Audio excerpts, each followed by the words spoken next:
সেদিন তোমাদের হিসাব নিকাশ পেশ করা হবে এবং তোমাদের কোনো বিষয় গোপন রাখা হবে না, কিচ্ছু গোপন থাকবে না, সব প্রকাশিত হয়ে যাবে। ইন্না লিল্লাহি ওয়া ইন্না ইলাইহি রাজিউন।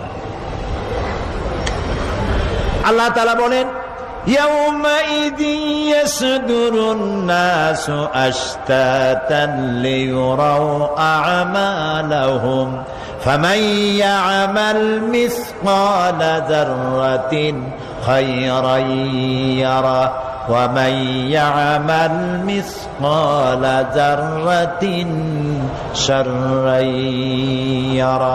সেদিন মানুষকে বিভিন্ন দলে বিভক্ত করা হবে, সব এক জায়গায় থাকবে হাসরে মানুষ। তখন আসামি খুনি, এই যে বিরাট মাহফিল, বিশাল মাহফিল, এর মধ্যে চোর ডাকাত